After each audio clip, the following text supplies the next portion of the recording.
Sebagai salah satu bagian dari makhluk hidup, ciri apa yang dapat kalian amati dari gambar-gambar ini? Iya, bergerak. Sebelumnya apa ya itu bergerak? Halo semuanya, perkenalkan nama saya Harika Novianti Purnama. Pada kesempatan kali ini, mari kita belajar bersama mengenai sistem gerak. Salah satu dari ciri makhluk hidup adalah bergerak. Misalnya, ketika kita sedang berjalan, kuda yang sedang berlari, dan ketika bunga yang sedang bermekaran. Itu semua adalah aktivitas dari bergerak. Tapi sebenarnya bergerak itu apa ya? Jadi, bergerak itu kegiatan yang menyebabkan perpindahan posisi, tempat, atau kedudukan. Gerakan yang terjadi pada tumbuhan pada umumnya merupakan proses yang berlangsung lama sehingga tidak langsung terlihat. Gerak pada tumbuhan tidak menimbulkan perpindahan tempat dan hanya terjadi pada sebagian tubuh tumbuhan tersebut. Misalnya, akar, daun, atau bunga. Gerak pada hewan mudah terlihat karena memiliki alat gerak dan dapat berpindah tempat. Pada dasarnya, alat gerak hewan sama dengan alat gerak manusia, yaitu terdiri atas tulang dan otot. Eksoskeleton, rangka luar yang berfungsi melindungi tubuh dan sebagai tempat menempelnya otot. Contohnya cangkang pada moluska dan penutup tubuh pada arthropoda, yaitu siput, lobster, dan cumi-cumi. Endoskeleton, struktur tulang keras atau tulang rawan di dalam tubuh organisme yang berfungsi sebagai pelindung dan penopang tubuh serta menempelnya otot. Contohnya pada hewan vertebrata seperti jerapah, kambing, dan juga buaya.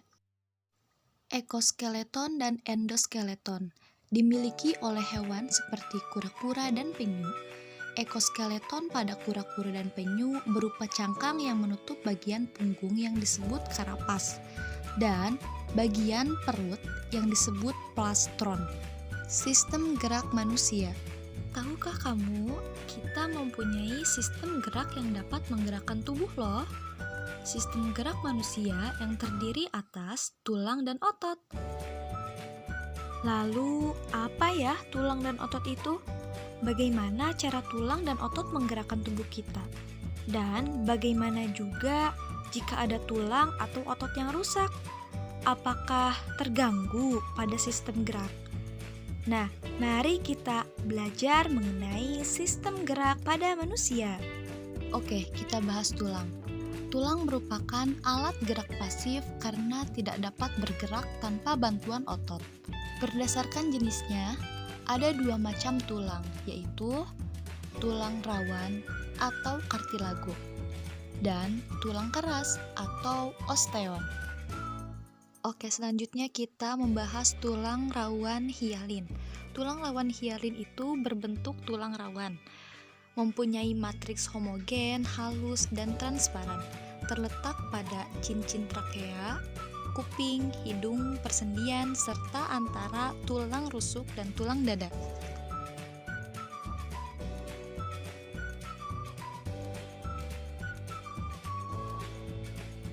Oke, selanjutnya tulang rawan elastis.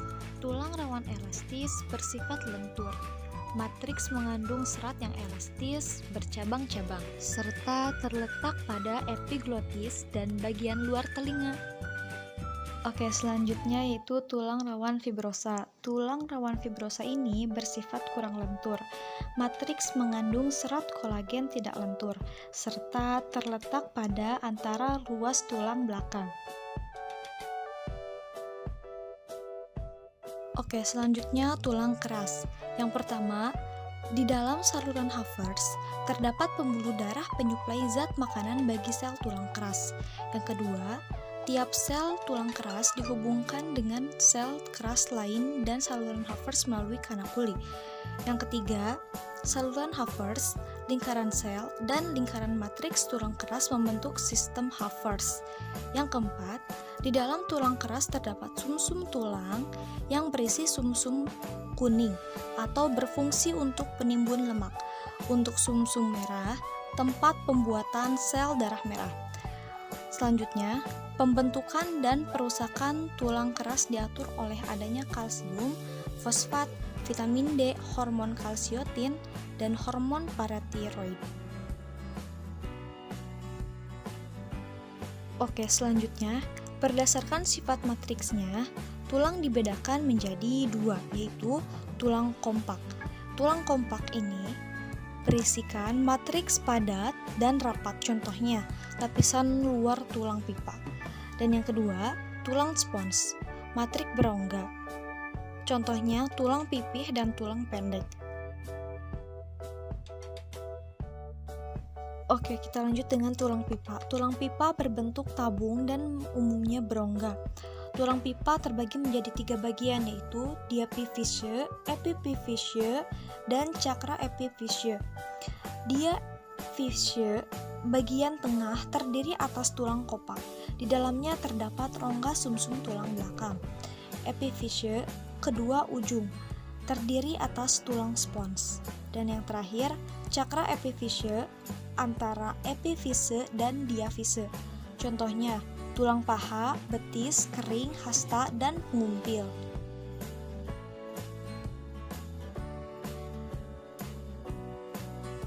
Oke, masih pada sekitaran tulang keras ya. Tulang keras yang terdiri dari tulang pipi. Tulang pipi ini berbentuk pipih dan berongga. Contohnya, tulang rusuk, tulang belikat, dan tulang tengkorak. Selanjutnya ada tulang pendek. Tulang pendek ini berbentuk silindris. Contohnya, pada pergelangan kaki dan pergelangan tangan. Oke, pada gambar yang A, ini terdapat tulang pipi. Contohnya, tulang belikat. Dan gambar yang B ialah tulang pendek. Contohnya, tulang pergelangan tangan.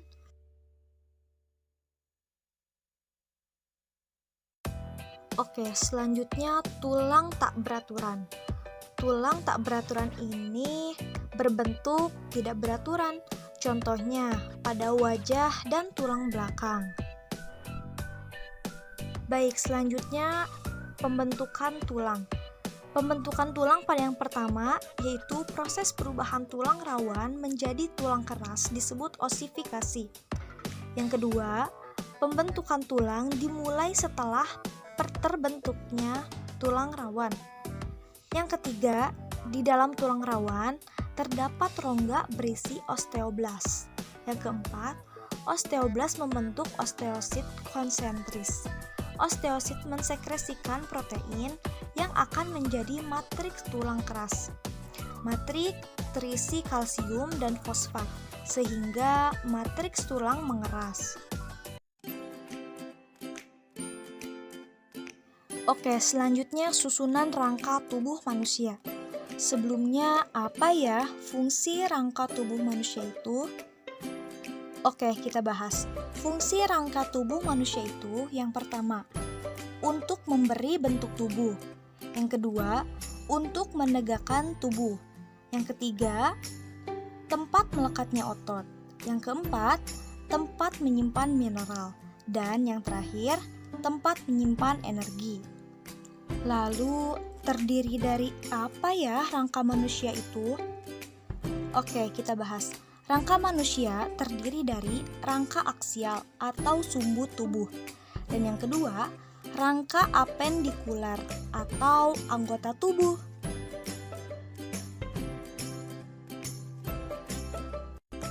Oke, kita bahas dulu ya rangka aksial. Yang pertama ialah tulang tengkorak.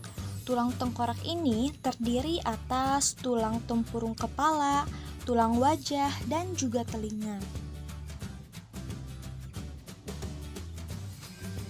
Oke, kita masuk ruang aksial yang kedua ya, yaitu tulang belakang atau vertebrae yang berfungsi sebagai menyangga berat badan dan melakukan berbagai posisi dan gerakan, yang terdiri atas 7 ruas tulang leher atau serviks, 12 ruas tulang punggung atau toraks, 5 ruas tulang pinggang atau lumbar, 5 ruas tulang kelangkang atau sacrum yang menyatu. Terakhir, 4 ruas tulang ekor atau coccygia yang menyatu.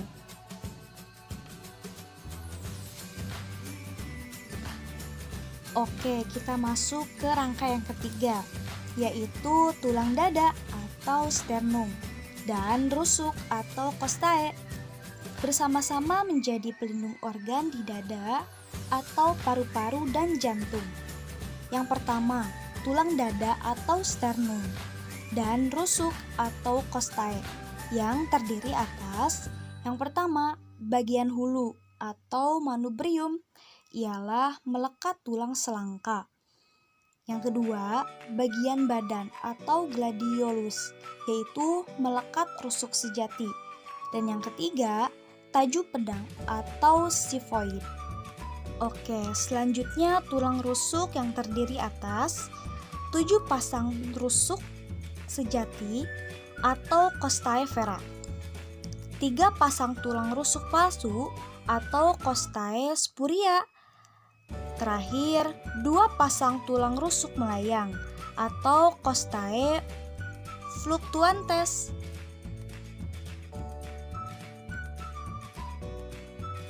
Oke, selanjutnya rangka aksial yang keempat, yaitu rangka apendikular atas, yaitu terdiri atas gelang bahu dan tulang tangan.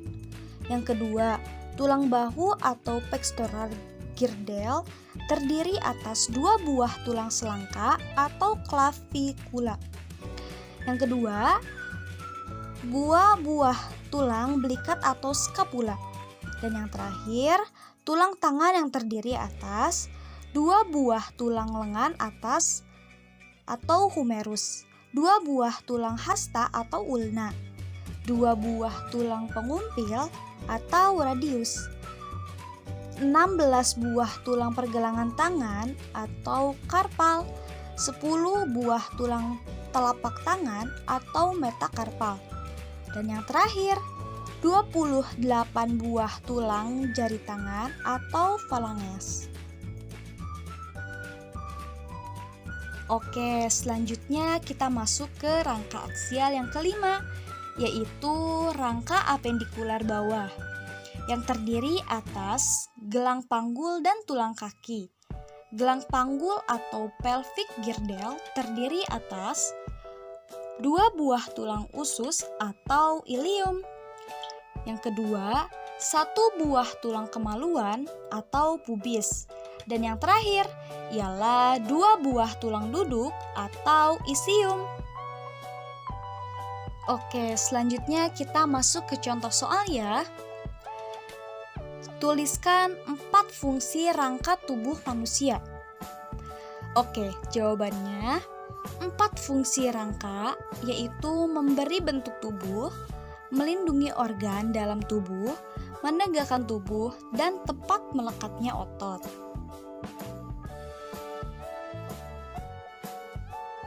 Lalu, apa ya hubungan antar tulang itu? Oke, mari kita bahas. Hubungan antar tulang itu ialah disebut artikulasi. Hubungan antar tulang yang memungkinkan pergeseran disebut persendian. Pembentukan sendi dimulai dari perbesaran kartilago. Kedua ujungnya dibungkus oleh jaringan ikat yang disebut kartilago artikulasi. Kedua ujung kartilago membentuk sel-sel tulang ke arah dalam atau tulang artikulasi. Kedua ujung tulang dan kartilago artikulasi dibungkus oleh membran sinovial, yaitu menghasilkan minyak sinovial atau pelumas tulang. Lalu, apa ya sendi mati dan sendi kaku? Oke, mari kita bahas. Sendi mati atau sinartosis, yang merupakan hubungan antar tulang yang dihubungkan oleh serabut jaringan ikat, sehingga tidak dapat digerakkan. Contohnya, hubungan antar tulang tengkorak atau sutura. Yang kedua, sendi kaku atau amfiartrosis. Sendi kaku merupakan hubungan antar tulang yang dihubungkan oleh kartilago atau memungkinkan gerak secara terbatas. Contohnya, sendi antar ruas tulang belakang, sendi antar tulang betis, dan tulang kering. Oke, selanjutnya sendi gerak atau diartosis. Sendi gerak ini merupakan sendi yang tidak dihubungkan oleh jaringan ikat atau tulang dapat bergerak bebas. Terdiri atas mangkok sendi, bonggol sendi masuk ke dalam mangkok sendi, pembungkus sendi atau ligamen, membungkus bonggol dan mangkok sendi. Yang terakhir, cairan sendi atau cairan sinovial, melumaskan sendi.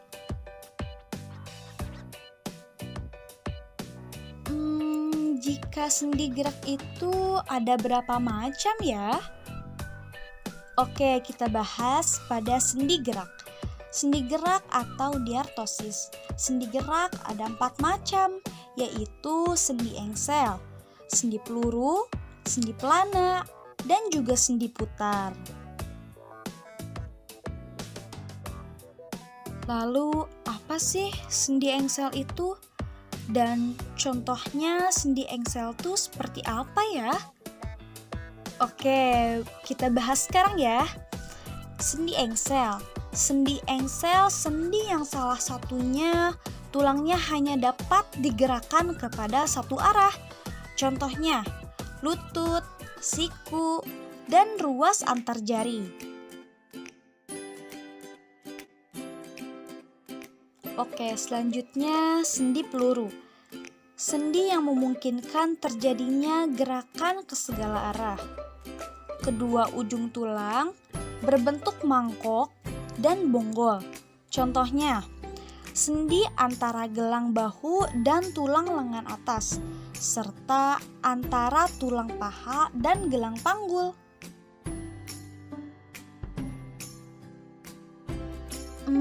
Bagaimana ya dengan sendi putar? Apakah sendinya dapat berputar? Oke, mari kita bahas. Sendi putar itu ujung tulang yang satu mengitari ujung tulang lain, sehingga memungkinkan gerakan memutar. Contohnya, sendi antara tulang atlas dan tulang leher, yaitu kepala berputar ke kiri dan ke kanan. Oke, selanjutnya kita bahas sendi pelana. Sendi pelana ini kedua ujung tulang membentuk sendi, berbentuk seperti pelana dan berporos dua. Contohnya, sendi tulang ibu jari, antara tulang telapak tangan dan ruas jari tangan. Oke, sekarang kita membahas otot ya. Otot disebut alat gerak aktif karena dapat berkontraksi. Ciri-ciri otot itu apa ya? Ciri-ciri otot itu ialah yang pertama, kontraktibilitas. Ialah kemampuan membendekkan dari ukuran semula. Yang kedua, ekstensibilitas. Ialah kemampuan memanjang dari ukuran semula. Dan yang terakhir, elastisitas. Ialah kemampuan kembali ke ukuran semula. Lalu, apa sih jenis-jenis otot itu? Oke, jenis-jenis otot yang pertama yaitu otot lurik. Memiliki garis gelap terang atau aktin dan miosin, yaitu otot serat lintang. Aktin dan miosin ialah komponen penggerak otot, berbentuk silindris tapi memiliki banyak inti di tepi.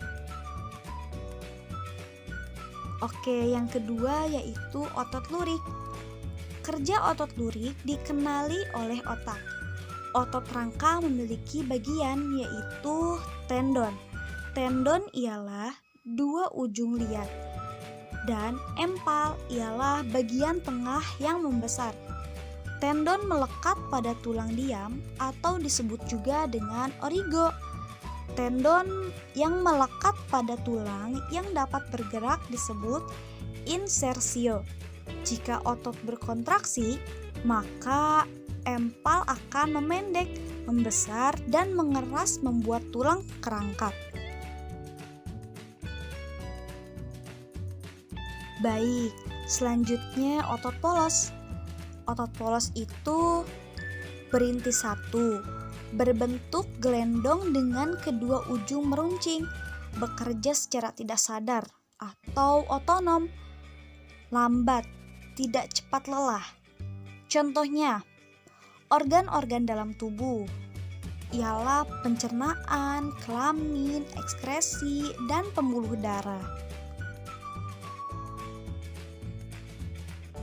Baik, selanjutnya otot jantung. Otot jantung ini berinti banyak di tengah, terletak di jantung, berbentuk serabut lurik bercabang, dan bekerja secara otonom.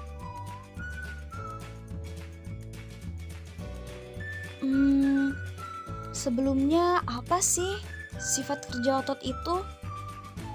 Oke, kita bahas. Sifat kerja otot yang pertama, antagonis atau kerja dua otot yang berlawanan, kontraksi dan relaksasi. Yang pertama, fleksi dan ekstensi atau membengkokkan dan meluruskan. Contohnya, sendi siku dan lutut. Yang kedua, abduksi dan aduksi atau menjauhi dan mendekati badan. Contohnya, sendi lengan atas dan sendi paha. Yang ketiga, ada pronasi dan supinasi atau menelungkup dan menengadah. Contohnya, membalikkan telapak tangan. Oke, yang terakhir ialah depresi dan elevasi atau ke bawah dan ke atas. Contohnya, gerakan pada menunduk dan menengadah. Oke, sifat kerja otot yang selanjutnya yaitu sinergis. Sinergis ini kerja dua otot yang saling bekerja sama, dengan contohnya otot pronator teres dan pronator quadratus yang menimbulkan gerakan menelungkup dan menengadah pada telapak tangan. Selanjutnya kita bahas gangguan dan kelainan rangka dan otot. Sebelumnya kita akan membahas gangguan dan kelainan tulang. Gambar yang pertama, gangguan skoliosis. Skoliosis adalah tulang belakang bagian punggung membengkok ke kiri atau ke kanan. Sementara gambar kedua, itu lordosis. Lordosis yaitu tulang belakang bagian punggung membengkok ke depan. Selanjutnya, kifosis. Kifosis yaitu tulang belakang bagian punggung membengkok ke belakang.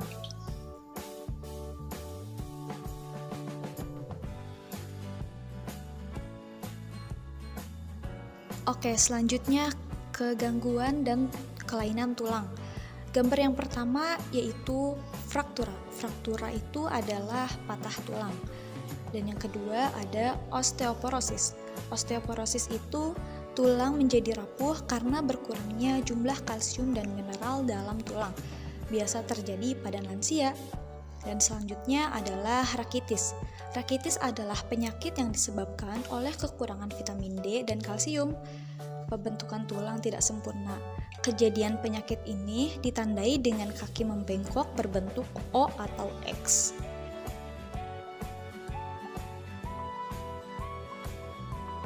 Baik, selanjutnya kita bahas gangguan dan kelainan persendian. Yaitu yang pertama adalah arteris. Arteris itu ada dua, yaitu arteris eksudatif. Arteris eksudatif ini adalah radang atau iritasi pada sendi yang menyebabkan sendi terinfeksi atau bernanah.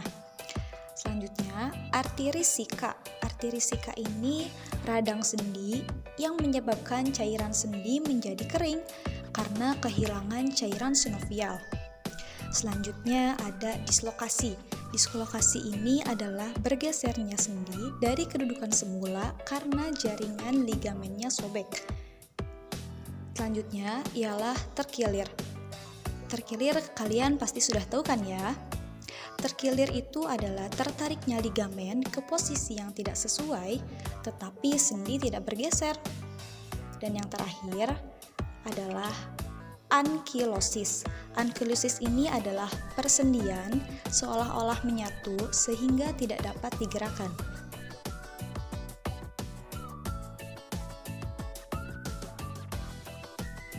Baik, selanjutnya yaitu gangguan dan kelainan otot. Gambar yang pertama yaitu atrofi. Atrofi ialah otot mereduksi atau mengecil sehingga tidak kuat untuk melakukan gerakan. Yang kedua, ada hipertrofi. Hipertrofi itu seperti otot yang membesar. Dan juga di sini ada kram.